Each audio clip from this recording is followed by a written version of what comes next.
Hi, everyone, and welcome to Leaf Rants. This is the 2025-2026 Leafs season preview, which I've done these every year for the past 2 years now. Leaf Rants is 2 years old yesterday, by the time this video comes out. And let's get into it. So, we'll start off by who I think will be the season MVP, biggest pleasant surprise, D-Man of the year, best value, biggest bounce back, and who has the most potential. So starting with the season MVP, Austin Matthews. If Austin Matthews is not your season MVP, you're done for. Especially losing Mitch Marner, you need a healthy Austin Matthews. Man had 2 seasons ago, he had a 69-goal season. Last season, injured 33. It's crucial that you need a healthy Austin Matthews to do anything, especially since you have lost Mitch Marner. That's something extremely notable that will happen. My biggest pleasant surprise, I have to give it to Scott Laughton. I think we got Scott Laughton at the trade deadline last season, and he didn't come out and explode the way Leafs Nation thought he would. Did you get what I'm saying? He didn't have that great of an opening start as a Leaf coming into your hometown, but that's fine. Look at Jake McCabe. When the Leafs first got him, he wasn't amazing. He was good, but he wasn't anything special. He took the offseason. There's a lot of pressure playing in Toronto. There is. It takes a bit to get used to, especially since Laughton's been playing in Philly his entire career. Coming home, this is a big change, right? So I expect him to take this offseason, come back next season stronger than ever, and I'm excited for a full season of Scott Laughton. I think he'll be the biggest pleasant surprise this year. Who do I think? Defenseman of the year. Now this, I'm going to put Jake McCabe. But it could easily be Chris Tanev, and it could be Morgan Rielly. We'll get to Morgan Rielly in a minute. He has his own different category. But D-Man of the year, I'd give it to Jake McCabe. I'd say Chris Tanev it could be Chris Tanev, and I would not be surprised at all about that. But I'm going to give it to Jake McCabe, just a solid stay-at-home defenseman who has an offensive upside. I have to give it to Jake McCabe. Best value / AAV. So basically the Jason Spezza award. Because he came here on League Min, played amazing. I'm giving it to John Tavares. Man came off of a 38-goal season and signed a $4.5 million contract with the Leafs. How is that not the best value? Even if I don't expect him to get a 38-goal season. I don't even expect him to be the second-line center anymore, but that looks like the role he's going to play. And if he's still up for it, for that contract, why not? That's one of the best contracts in the league. That is a hometown bargain and a half. Steal for John Tavares. Definitely best value. Biggest bounce back. This is where I'm going to put Morgan Rielly. Morgan Rielly last season didn't start it off the best. He didn't have a great season altogether. But I thought he looked significantly better next to Brandon Carlo. And I think a full season of Carlo is going to do wonders for him. And that's why I'm going to give him the biggest bounce back. It could also go to Maselli. Maselli wasn't a Leaf last season. He didn't have a very good season. But I'm only giving the biggest bounce back to Leafs that were a Leaf last season and just didn't have a good year. And I'd say Rielly is probably the guy to have. He's for a season better than last year, right? And if not, then you have a serious problem with this defenseman on your team, and you have to open up more talks. Last year is the one exception I'd be willing to give, especially watching how much better he did get with Carlo. So season of Carlo, I think, could do wonders for Morgan Rielly. And then most potential, I have to give that to Easton Cowan. He has the chance to have an amazing preseason, make the team, and really fight for that middle 6 role that he could have. Soften the blow of Marner as well, having a nice young rookie coming up and playing great for your squad, playing solid NHL games for you. Now let's get into some actual stuff about the Leafs and not just what I think will happen. Last year, the Leafs finished with a record of 52, 26, and 4 for 108 points, which was good enough for first in the Atlantic and 4th overall in the entire NHL. They had a points percentage of .659, which is like their best record in the Matthews era, including the COVID North. Still insane. 4th best in the NHL. You cannot complain with that at all. Their home record was 27, 13, and 1 for 55 points. And their away record was 25, 13, and 3 for 53 points. So same amount of regulation losses, 2 more OT losses, which takes away from those 2 wins, and you finish with 2 less points. So overall, pretty solid at home, pretty solid and pretty equal home and away for the record for the Leafs. Their goals, they had 268 goals for, 231 goals against for a plus 37. The Leafs didn't score as much last year.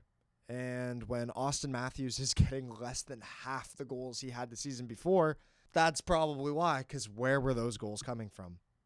Do you know who their third line center was for a big chunk of this season? Pontus Holmberg and Max Domi. But we'll get into that too. Their penalty kill last year was 77.9% for 17th in the league. The Leafs penalty kill, I felt, took a step forward. The stats say they took a step back, but I think that's something you just have to give the eye test to. Like, they're going to cycle through more penalty killers now. Like, you have Joshua, you have Roy, you have like Camp, your team. You have guys like McMahon. You have a bunch of guys who can play on the penalty kill this season. I expect that number to go up. Needs to be better, 100%. Can't be 17th in the league. And then the power play was 24.8% for 8th in the league, which is absolutely insane. If you look at the first 2 months of the season, they could not score on the power play. That power play was dry of the league. Like, literally. They came back and were 8th. They did back and made their power play great literally in a month. Like, it's a month and they scored on like every power play they have. And they climbed the ranks. Power play is good, needs to be consistent. That's what the Leafs need to focus on. Power play consistency seems to dry up in the playoffs, and that's what happened against Florida. But that's the stats. I think looking at those, we know the penalty kill needs to be better. We know the power play needs to be more consistent. They need to score more. But yet again, that's just every single team in the NHL, right? Let's look at the lineups. Last season, the first line was Knies, Matthews, Marner. It's Knies, Matthews again this season, and then a question mark. So you just need a Marner replacement, which I imagine would be Max Domi. Your second line last season. So, okay, if you have a Knies, Matthews, Marner, clearly you're taking a loss with Domi instead of Marner.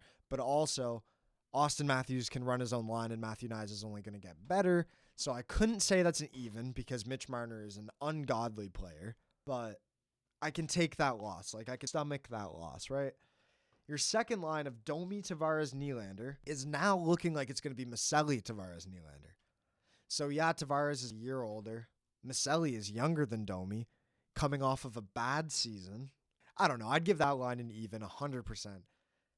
And then this is where it gets interesting. Your third line last year on opening night was Pacioretty, Holmberg, and Robertson. Your third line this year is looking like a mix of like 5. You have Joshua, Roy, McMahon, Lawton, and even Cowan and Robertson. You have a mix of 6 players there to make up that third line. I'd imagine like Joshua, McMahon would be a solid third line, but then you could also do Joshua, Lawton, Waugh, and depending on their strong sides, Lawton and Waugh could switch out the face-offs there. And that's an option for you. Like, that's a value. That's a good option for your third line. Yet again, I think Lawton will have a much better season, and he's being slept on. He makes $1.5 million this season. That's a great deal for him. He will not make that anywhere else.